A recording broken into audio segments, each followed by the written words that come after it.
I grew up around race cars and racing, and I thought, you know what? The kids don't know this about me. The kids don't know that on the weekends, I'm at the racetrack. Drag racing? How can you bring that into the classroom? Well, leave it to our next guest, Kim, to not only bring it into the classroom, but to have a ripple effect that got the attention of the community and even TSN. She explains it all in this episode, so start your engines. Welcome to 85 After School. I'm your host, Nicole, and this is the podcast about teacher career and retirement planning through real-life stories of those who live it. So it's my great pleasure to welcome Kim. So glad that you could join us today. Kim, welcome. Thank you, Nicole. I'm so happy to be here. And I know that you are so passionate about teaching and education and leadership within the education realm. And before we get to that amazing work that you're doing now, maybe you can share with the listeners how you found your pathway to teaching. I would love to, but it's not a straight path. It'll be a bit of a journey. So I started with community drama as a child. And then as a young adult, I volunteered with a community drama group, and I volunteered directed. And we put on a play called Dream Jobs and traveled to schools around the area to talk to parents about kids having a plan for what their future would be. So we traveled, and that was pretty neat to be in schools. I then was invited to create drama programs for the city of Brampton.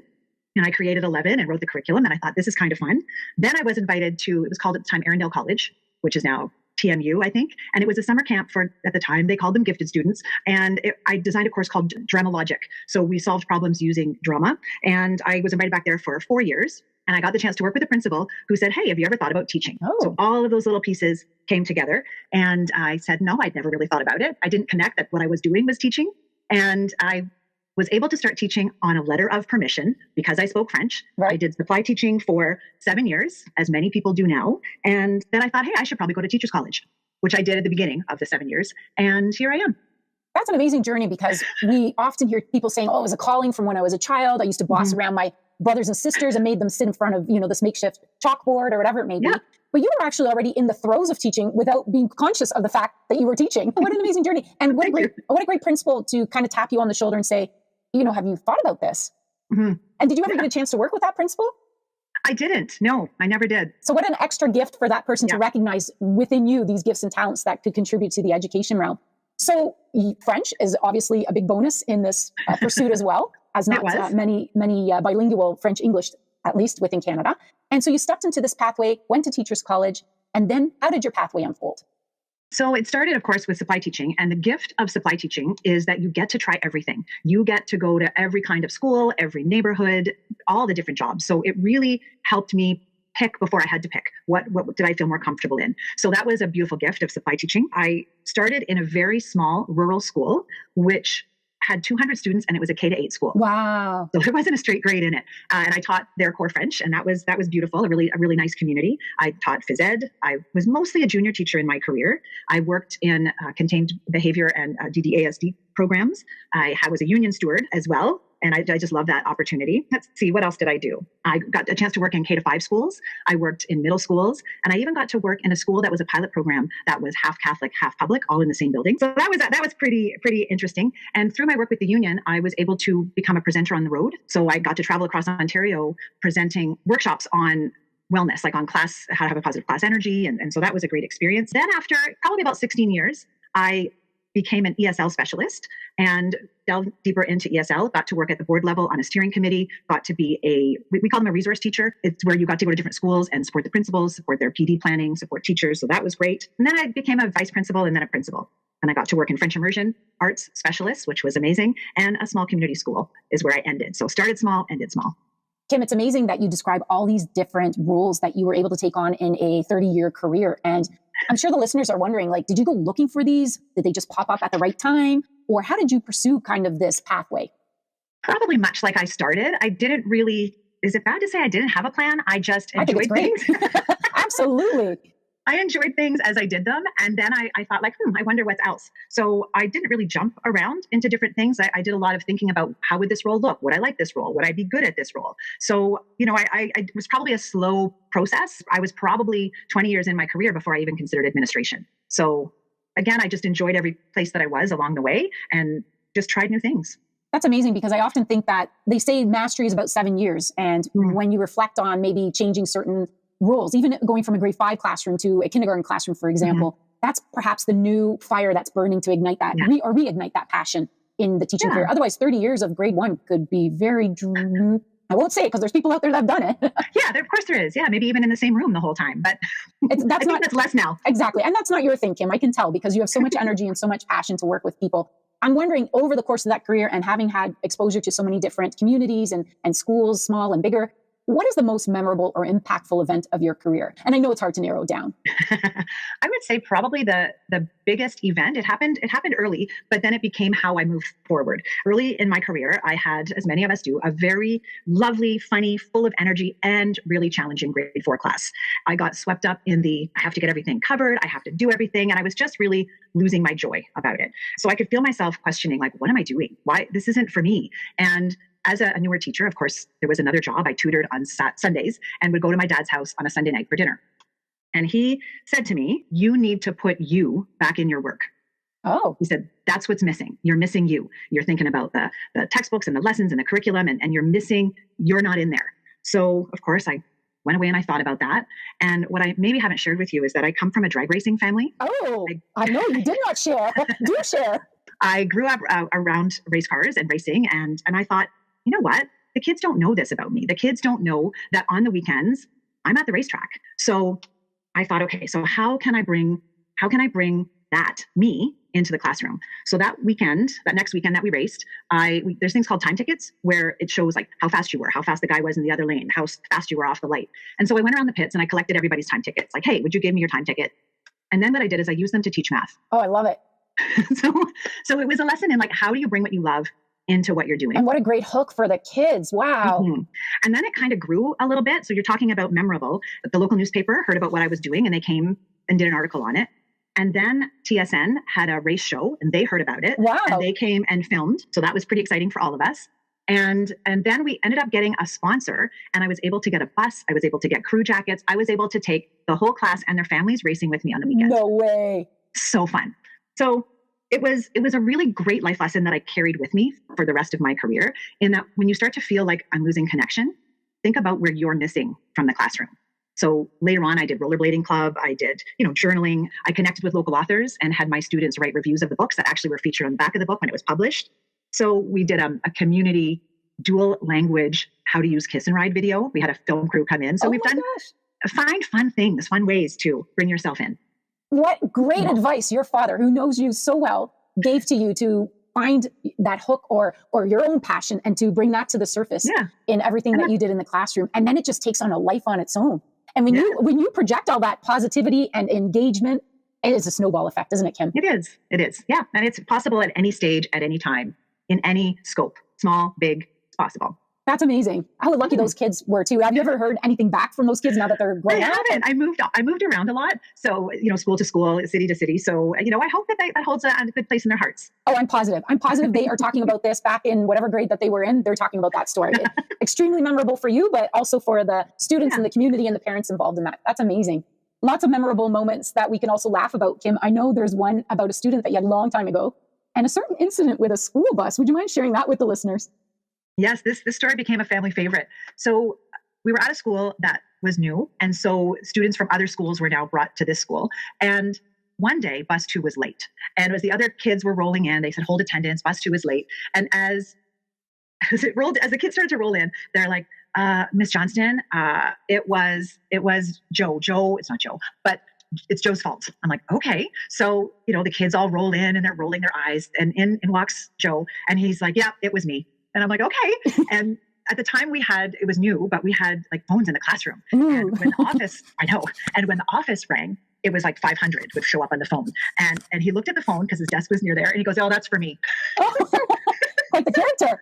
Yeah. So I picked it up and they said, please send him down to the office. And I'm like, okay. So I go, what happened? What happened today? And he goes, well, we had a new bus driver and the bus driver didn't know how to get to the school.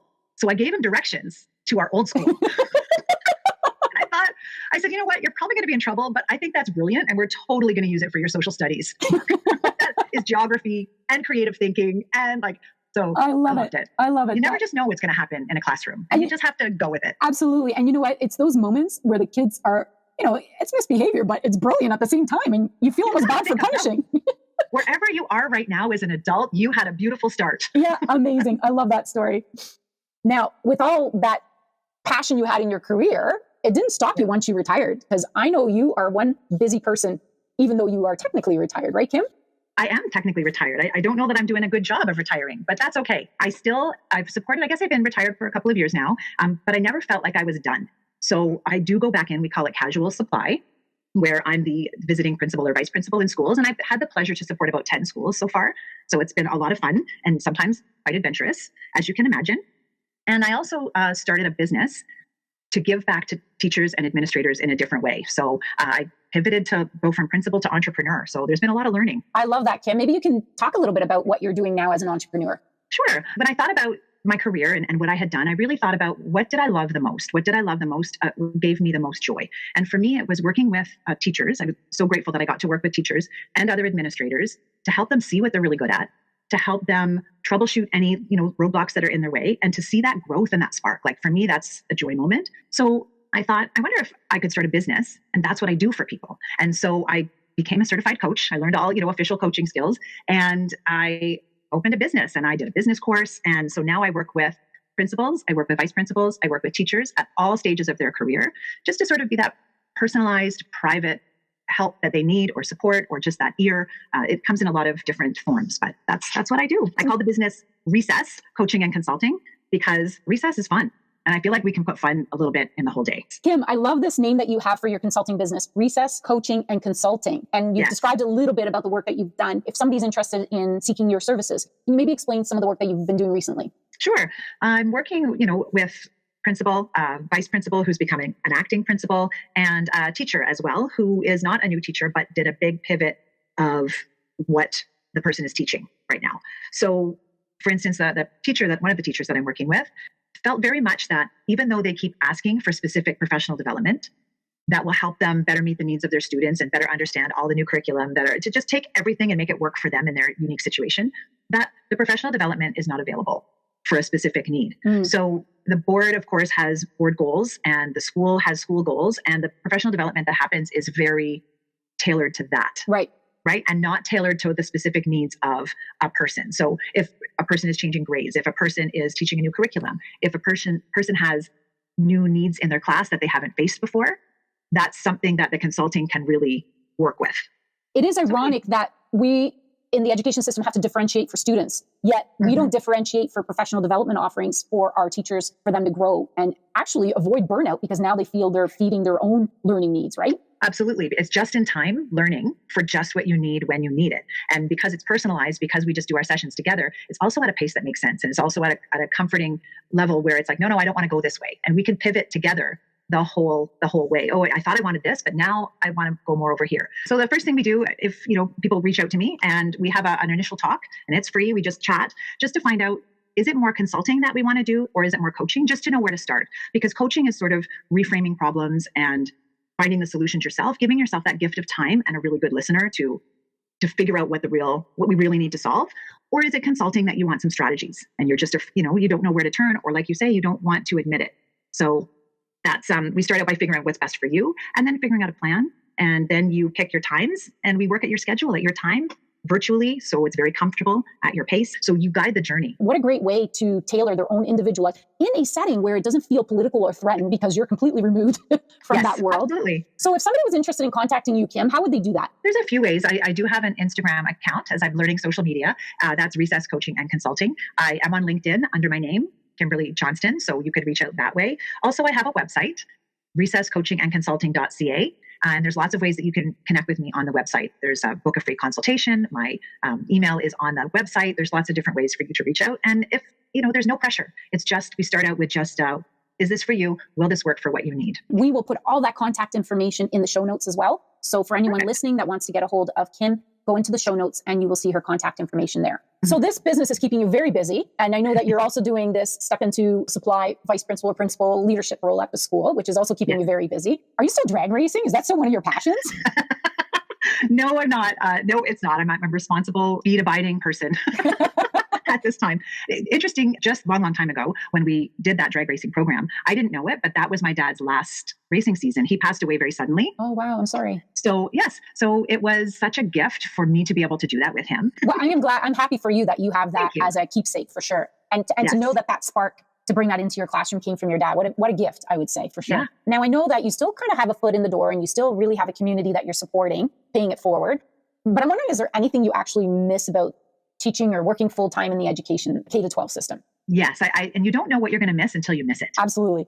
So for me, it was a community of people that you spend every day with, that you know, and that you just sometimes have that unspoken eye contact communication, or you have like a belly laugh together, or that something happens and you all just band together and solve the problem together. Yeah, it's unbelievable how many contacts we actually have during the day. I know that often they say, oh, teachers just close their door in their own little world. So yeah, definitely the collegiality is what we miss, right? Yes, absolutely. Agreed. Absolutely. I'm wondering, was there anything unexpected when you retired? How was that first September for you? So that first September, I actually went on a vacation during the school year. Isn't that awesome? So it was great, but I realized how connected to a bell in the school system and how ingrained in Pavlovian I was. So I was out walking in the community and class walked by. So I guess they were on a walk to somewhere. And I thought, oh my gosh, did I mix up my days? Like, why am I not at school right now? What am I doing out in the school day? So that was a very weird experience. I was going to ask you, Kim, how long did it take for the guild to wear off to be at Costco at 11 o'clock in the morning? That's it. People grocery shop in the day? What is happening? So yeah, it was a bit of an adjustment because we're so connected to the bell life. As much as you pee by the bell, right? You got to hold it until recess time. On that note, I'm wondering, Kim, what advice would you have for beginning, middle, and late career teachers in relation to their own career planning, knowing that you didn't plan it out, but you had kind of a pathway or a journey that led you to great success? Yes. Well, thank you. I think for all of us, we need to be aware that there's seasons to our career and there's seasons to stress and what we can give back to our school and times when we can't give as much. And so I think to be really mindful, not only for yourself, but for the people that we get to work with, we're all going to have times when we can put more in and times when we have to pull back and be more there for our families. So we're not always going to be in exact sync with each other, but let yourself be where you're being and let other people have that same grace. So I think that flexibility with each other on staff teams is really important. For beginning teachers, I'd say the first 5 years or so is probably heavy with imposter syndrome. Oh, yes. Not that it doesn't rear its head at other times in your life, but you look around and you think like, oh, everybody else knows what they're doing. Everybody else has got it all figured out. And, why don't I have it figured out? Well, everybody doesn't have it figured out. It just might look that way to you. So have a little, again, grace with yourself and kindness, and maybe open your door and invite in some other people to, join your journey. You don't have to do it alone. So that would be a beginning. Middle, you talked earlier about being tapped on the shoulder. And I think that, mid-career, you start to think about what else could I do? Because there's so many possibilities within teaching of ways that you can change what you do within the system. So I think, don't wait for somebody to give you that idea. Don't wait for someone to invite you to pursue. If you are thinking about the next step, just go for it. Find someone who's doing the job you want, talk to them, just believe in yourself and the skills and the knowledge that you probably take for granted and make some noise and go be yourself in a new role for the system. Mid-career also, I think, is a time, it doesn't have to be just mid-career, but where we can innovate and maybe disrupt things a little bit. So I had a grade 6 team that I had the pleasure to work with, and we used to do like group planning meetings. And we had a science unit coming up that required a lot of setting up and taking down for the science experiments. And we thought, hey, what about if I do one, I do it all week, and we just rotate our classes. But at the same time, we made sure we had to do the planning, so it wasn't at our gym time or our French time. And then you keep another one set up and we rotate. So we all picked one of the 5 experiments and we rotated our kids. So sometimes if you find your team and you can innovate, you can find a way to make it fun, joyful, unexpected, and a little bit easier too. So I invite innovation. And at the end of your career, and I hope that I wasn't a person who did this, but try to limit the back in my day talk. Oh, I like that one. Because we know we've had a lot of experience and we know that whatever we're doing now, we've done 3 other times, but it was called something else. Exactly. Right? It just comes back again. Full circle. So, yeah. So for sure, share your knowledge, right? For sure, share the context and the journey, but just be mindful, you might be frustrated that this is now the 3rd time you've been here for the pendulum swing, but remember that our attitudes are contagious and we want to be worth catching as we move forward. I like it. Yeah. Yeah. And when you can connect with people at different parts of their career, you're going to get back as much as you give. So yeah, just to try to find your little fun, even though it's the 3rd time you're doing the same thing. I love that, Kim. I think there's so much wisdom in what you said. So great. I love that. That's awesome. I'm actually going to coin that. Back in my day should be avoided. The back in my day. I love it. I'm wondering, Kim, if you could go back, let's pretend we had a little time machine and we went back with all the wisdom we have now. What would you have done differently, knowing what you know now, specifically about retirement? Okay. I think for retirement, everybody's going to have their own situation. But when, for instance, my 2 maternity leaves were very close together, and a lot of people talk about paying back into your pension because you think about your pensionable days. And that just wasn't possible for us at the time. So I knew what the impact would be at the end of my career, spending a little bit more time. Know about retirement long before you're ready to go. Yeah, I think that's a really good thing to remember because we don't think about it when we just try to survive, like you said, the first 5 years. And things are being deducted left, right, and center. And you're like, half of it is gone and half of it I'm taking home. So we don't think about the pension because 30 years seems like a long time. Yeah. But you and I both know, Kim, it flies by. What financial planning, if any, did you do before you retired? So I did, of course, I don't know if other people do this as well, but when you have maybe a bad day, you pop on the pension calculator and find out if I retired today, what would it be? That was before I got to the day. We did invest as we could, but of course, not all people can do that. So be sure to seek expert advice on your way through it, but also be mindful of what the fees are for that person who you're meeting with. So just, I'm not saying they do deserve to be paid, but just be mindful of what you're paying for and how. And also something I learned late was we have a cap for what you can get in RRSPs. And when you have a pension and you're taking out of your RRSPs, it's going to make you be taxed more. So just maybe think about that as you're saving too. Make sure whoever you're retirement planning with understands that you're a teacher with a teacher's pension, because that's a little bit different than just anybody. That's really good advice for sure. So Kim, we've reached the part of the show where I ask our guests to contribute a gem, that one piece of wisdom you'd like to impart to our listeners today. I feel no matter what your role is, find your friends and build your community. So this work is too hard to do alone. It's too hard to isolate. So build out. Now, when you're the only of something in a building, sometimes that's hard, right? If you're a single administrator, if you're the only phys ed teacher, sometimes we have to go outside of our building to find our community, but it's worth it. Find it for yourself so that you can build that support network and just have that phone a friend. It's just so important. So true. You can't teach in isolation. You need to surround yourself with trusting mentors and people that can help support you through those ups and downs in teaching, and also celebrate. When you have something really great happen that you're proud of, you need people to champion you and celebrate you. Great, Jem. I love it. Build community. Thank you. And make sure that you have supporting friends around you. Yeah, thank you. Kim, I really like to thank you for being part of the show today. And we will remind the listeners to check out the show notes for how to contact you. So thank you so much for sharing all your wonderful stories. And I especially love the drag racing. So thanks again, Kim, for being part of the show today. I really appreciate it. Thank you so much for having me and for the work that you're doing just to share deeper stories of the educators around us. We really do need to celebrate all those educators that change the lives of students and colleagues. Thank you again. You're welcome. Well, that's our show for today. Thanks for joining us. Be sure to subscribe to the podcast so you know when new episodes are uploaded. We'd also love to hear your feedback. Leave a review or connect with us on Instagram or Facebook at 85 After School. Hey, if you're interested in being a guest, be sure to email us directly, 85afterschool@gmail.com. That's 85afterschool@gmail.com. Until the next episode, be good to yourself.